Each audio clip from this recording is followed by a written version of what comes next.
दिल्ली की लड़ाई जीतकर भी दिल्ली के चक्रव्यूह में फंस गई है बीजेपी। दिल्ली में फिर से चुनाव हो या सरकार बनाने का दावा ठोका जाए, इस पर दिल्ली बीजेपी ही 3 गुटों में बंट गई है। एक गुट सरकार बनाने की सिफारिश कर रहा है, दूसरा फौरन चुनाव के पक्ष में है, जबकि एक गुट इंतजार करने की यानी वेट एंड वॉच की पॉलिटिक्स की सलाह दे रहा है। दिल्ली की गद्दी के लिए किस तरह से बीजेपी के भीतर ही घमासान मच गया है, देखिए।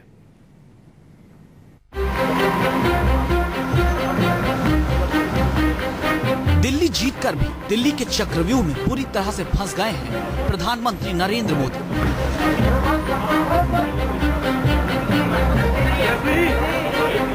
जैसे जैसे दिल्ली में राष्ट्रपति शासन की मियाद खत्म होने के करीब पहुंच रही है, दिल्ली का संकट बढ़ता जा रहा है। एक तरफ कथित रायता फैलाने की पॉलिटिक्स करने वाले अरविंद केजरीवाल दावा कर रहे हैं कि कांग्रेस और आम आदमी पार्टी के विधायकों से बीजेपी संपर्क में है, तो वहीं दूसरी तरफ बीजेपी के सीनियर नेता जोड़ तोड़ की राजनीति के समर्थन में नहीं है।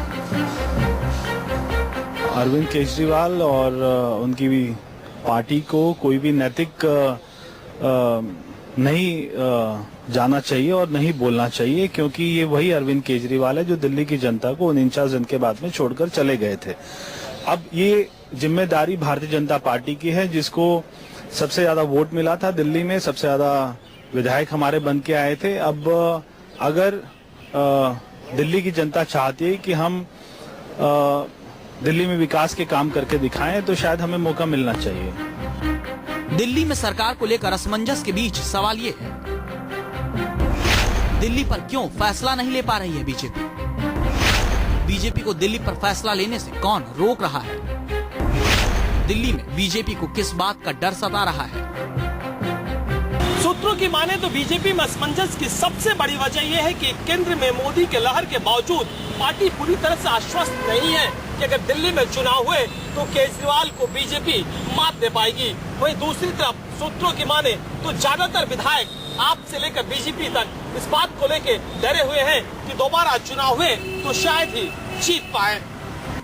सूत्रों के मुताबिक दिल्ली में सरकार बनाने और चुनाव को लेकर बीजेपी विधायक भी 3 गुट में बंट गए हैं। इनमें जगदीश मुखी गुट, विजेंद्र गुप्ता गुट, हर्षवर्धन गुट के नाम सामने आ रहे हैं। जगदीश मुखी गुट चाहता है कि किसी भी तरह से सरकार बनाई जाए। दिल्ली बीजेपी के नए अध्यक्ष सतीश उपाध्याय भी यही चाहते हैं। इसी मुद्दे पर जगदीश मुखी ने आज अमित शाह से मुलाकात की। विजेंद्र गुप्ता से जुड़े विधायक चाहते हैं कि दिल्ली में फौरन चुनाव हो। हर्षवर्धन चाहते हैं कि दिल्ली में फरवरी या मार्च में चुनाव होना चाहिए। हर्षवर्धन का तर्क है कि ठंड में बिजली पानी के संकट से भी छुटकारा मिल जाएगा और दिल्ली बजट में जो फायदे दिए जा रहे हैं वो भी मिलने लगेंगे। इसके अलावा महंगाई भी थोड़ा काबू में आ जाएगी। नितिन गडकरी भी मानते हैं कि दिल्ली में बीजेपी को सरकार बनानी चाहिए, लेकिन अमित शाह और टीम मोदी को लगता है कि सरकार बनने के बाद बीजेपी पर जोड़ तोड़ का कलंक लग सकता है, जिससे मोदी सरकार की इमेज को नुकसान पहुंच सकता है। वहीं संघ प्रमुख मोहन भागवत ने भी बीजेपी को दिल्ली में जोड़ तोड़ से सरकार न बनाने की नसीहत दी है। बीजेपी आलाकमान को अब भी इस बात का डर सता रहा है कि देश में केजरीवाल का जादू भले न चला हो, लेकिन दिल्ली की जनता के मिजाज को समझने में बीजेपी अभी नाकाम रही है।